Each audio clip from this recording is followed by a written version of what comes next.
All right, I think we should be live. Hello, guys, and welcome back to Fox to Fox Reports. And anyone new to this live stream, this whole channel is technically mostly about Leicester City because I support Leicester, post match discussions. But since we're now in a pause for the World Cup, I'm switching that over to England, especially with James Maddison being in the squad. However, first thing is first, as we all know, Madison is out for this first match. Had a knock against West Ham, slowly recovering, but certainly do not want to put him on that pitch, especially for a World Cup match, and then just have that high chance of making that injury worse. But he's going slowly by slow, as far as recovering, and should be fit for the next match against USA.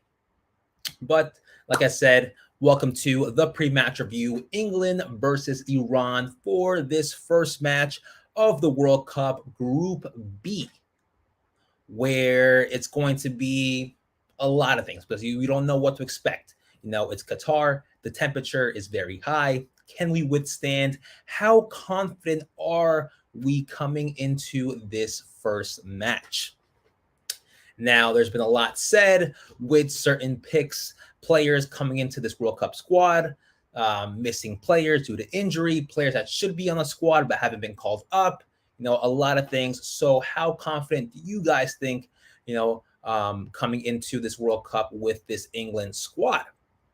Though England may have some players missing, but still pretty strong in my opinion. Yes, on paper, certainly some missing names, but comparing just this to technicality, how players have been performing most recently, I think we have majority of informed players to say that we're pretty strong. And that's, of course, if we play the right formation, if we play smart, if we just secure those opportunities. I think we can go as far, more initially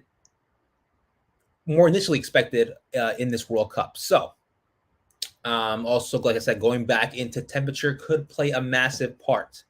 And that goes to who we're playing, and that is Iran. Of course, a country very similar, used to that type of temperature in Qatar. Of course, not as much extreme as Qatar, but very familiar with playing in that type of weather, which perhaps could be a huge advantage for them. That is if, of course, we don't let that temperature get up to, reach our heads and make us perform or underperform. But going into analyzing Iran, what do we know about Iran? Their World Cup history on Iran. Well, from what we know is that they've made the past two World Cups, but only have lasted in the group stages. That doesn't mean that they haven't had great matches. They have. So going into that, right now, they have only, had these impressive matches from the previous two World Cups, 1-0. Only losing 1-0, drawing against Portugal, against what you see, Argentina, Spain. Pretty impressive results comparing, who Iran's playing. And just the players that, are in Argentina, are in Spain, are in Portugal, like Ronaldo, Diego Costa, Sergio Ramos, Messi, just all the players that were playing for Argentina at the time back in 2014. Yeah, and still, being able to just lose 1-0, that goes to show you how special this World Cup is compared to just mentality-wise. Are you prepared? Are you not? Clearly, you could be the best player. We could have the best talent playing in the Premier League, playing La Liga, playing Serie A, playing for the best teams. Coming into the World Cup, it's a whole different vibe. Either you're focused, or you're just nervous, and you're just really underperforming. So it's all about how we go into this first match. So from what I can analyze from Iran is that we should expect to have majority of the possession. Iran, playing teams like England now, teams like Spain, Portugal, they're going to have the majority of the possession. Iran is going to wait. Iran's going to kind of push back, wait for whoever they're playing to make that mistake, and then just counter attack on them. So they actually want the opposition to sleep on them, try to think that they are quite too overconfident, trying to get them to think that Iran has no chance, has no chance whatsoever to perhaps attack, and that's when the opposition will kind of leave their backspace open, press a little higher, push players up, and that's when they get you. That is when Iran will just come out, use long balls, quick 1-2s, and then just make and score a goal on you. And just going into an example from their previous friendly fixtures from, I believe it was either August or September against Uruguay. Here is just a quick glimpse of what I'm talking about. So as we see here, 77th minute, 0-0, Uruguay clearly not happy that they're drawing against Iran, trying to make that difference, trying to get players up, trying to do something to get at least one goal in before the match. But no, Iran just comes right at 1-2, and then takes advantage of those open spaces from those players pressing very high, and just those things that just come about with Iran that you really wouldn't expect is that communication, chemistry, 1-2, 1-2, take a shot, opportunity, and they score.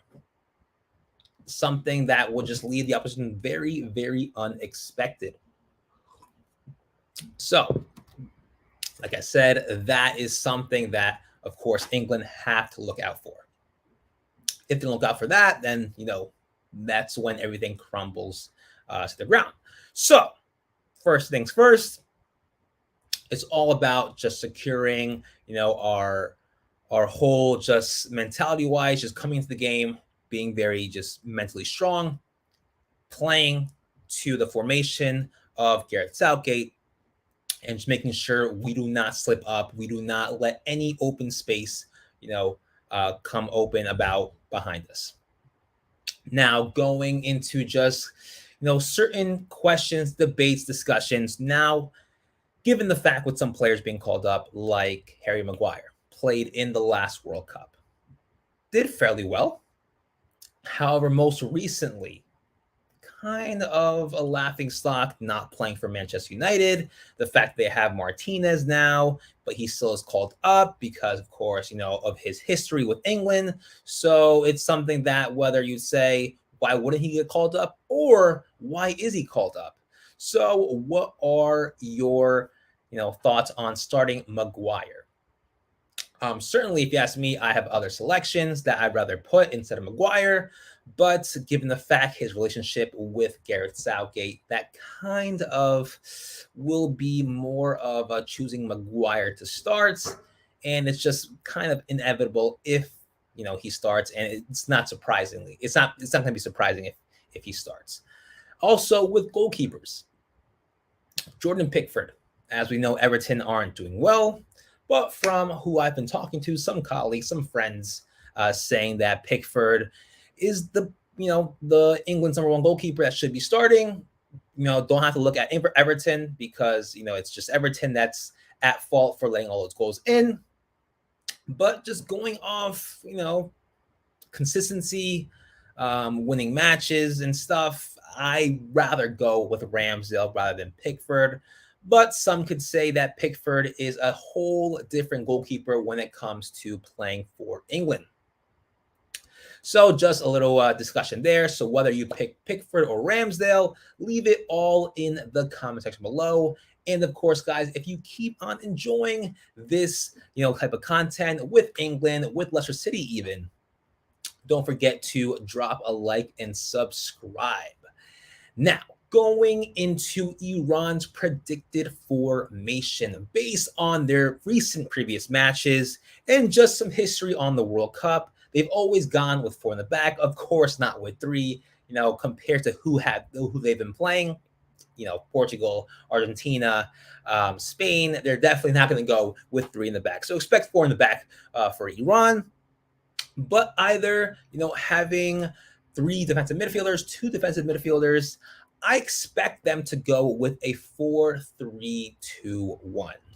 Who's going to be playing? Not sure, but of course we'll see. So I expect that to happen. But also going now into our history, England's history in the World Cup. So, a little glimpse of what we know is that the first matches of the World Cup for England, it's kind of something that you can't really just say that they're gonna win the first match. It's always about just seeing, can they win? Because looking at history, we can't rely on that because there's no consistency. And what I mean by that is that if we go back to the previous 3 World Cups with England, we had Madison there, a win, a loss, a draw. So 2010, drew against the United States. Brazil 2014, lost against Italy. And then the last World Cup, they won against Tunisia. And they weren't very, confident victories, very just secured victories. They were kind of just, head on, and then that last minute goal. So that kind of also shows you something on how England do when it comes to starting those first matches. Of course, it's going to be, like I said, very tough, different climate, different temperature in Qatar. Some players playing their first World Cup, so the nerves will be there. Now, going into my predicted lineup and formation, what I want to see will be the formation of a 4-2-3-1. So, of course, as I said, with some players that just will have to be starting. Pickford, I don't expect him to be on the bench, just given the fact of who he is, his history with England, relationship with Gareth Southgate. I expect him to be starting. Now, with the back four, Luke Shaw, John Stones, Eric Dyer, Kieran Trippier to be those defenders. And just going off with center backs, like I said, with Maguire has been playing. Doesn't have that full, first team consistency in recent weeks. So I rather have some, two center backs that have that consistency, and that's Jones and Eric Dyer. Connor Cody, not very confident on that. But of course, Declan Rice, Bellingham, Grealish, Mason Mount, Saka, and Harry Kane in the attack. Now, some would say that there's no Sterling there. Sterling, I think, hasn't been up to that level, and I think Saka just goes above that. Now, on the left side, with Grealish, you could say, why not put Phil Foden? But Grealish, I think, has a bit more, just playmaking ability rather than Phil Foden, who just, receives the ball, tries to make some plays, but isn't that consistent in succeeding and successfully making those plays, which I think Grealish will be someone who will hold the ball, of course, take on players, but be just a little bit more effective than Phil Foden. That isn't to say that Phil Foden shouldn't be playing in this match. Perhaps, coming on second half, certainly will work fine. And of course, no one up top. That has to be Harry Kane, without a doubt. So, going into your score predictions, leave it all in the chat, the comments. Let me know what you guys think. What will be the end result of this first match? So, just going off that, knowing Iran, knowing a team that will sit back a little, of course, not too far back, but will try and make the opposition, which is England, try to get them to press a little higher and then try to counterattack and just, take that small chance and do something with that. So it's all about, like I said, focus, Do not let any open, side in the back free for Iran. All about securing opportunities. I expect England to have possession majority of the match, especially those first 20 minutes where there'll be a lot of opportunities. It's all about securing them and just getting off the mark. 1 goal, 2 goals, at least coming into that first half. So if they can do that, all right. And I expect the end result for this match to be 3-0 England. Of course, let me know what you guys think about that prediction. What are your predictions for the score? So leave it all in the chat below.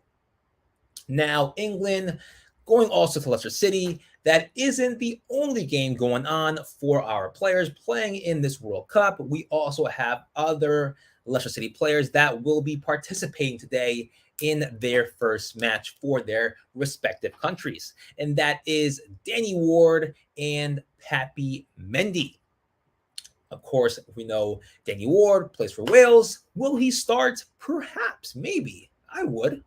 Been on decent form in our previous Premier League matches, clean sheets, getting better. So we'll see what happens. And also Pappy Mendy playing for Senegal has a couple of minutes, very effective for Leicester. So expect him to be starting for Senegal. And yeah, those are the matches. Let me just show you the games, of course. Let's see. Let me just share that right here. So if you guys see here, Senegal versus Netherlands, that will be a very, very difficult match for Senegal. But of course, given their history, there's no Sadio Mane. Very unfortunate. They're in a huge disadvantage for Senegal because Mane is the man, the playmaker for the team. We'll see what happens. Of course, Netherlands very, very, very stacked with players. And also going to that other match, like I said, with USA and Wales at 2 p.m. my time. They'll be kicking off. And yes, what impressive 2 fixtures back to back to back. First England, then Senegal, and after that, it's Wales to finish off the day for day 2 of the World Cup. But that is all I have for this pre-match review between England and Iran. Of course, guys, like I said, if you enjoy the content, please don't forget to drop a like and subscribe. This whole World Cup, I'll be following England, doing pre-match and post-match discussions for every single match they play. Hopefully, going into the final, but that is just some dream right there. But we have to go game by game. And of course, this first match is make it or break it. It's all about just securing what type of team you are coming into this World Cup, making a statement depending on how this end result, will be. So that's all I have for this pre-match review. Like I said, let me know what you guys think about this match, score predictions, player selection, formation, anything. Leave it in on the comment section below. But all right, guys, I'll see you guys next time.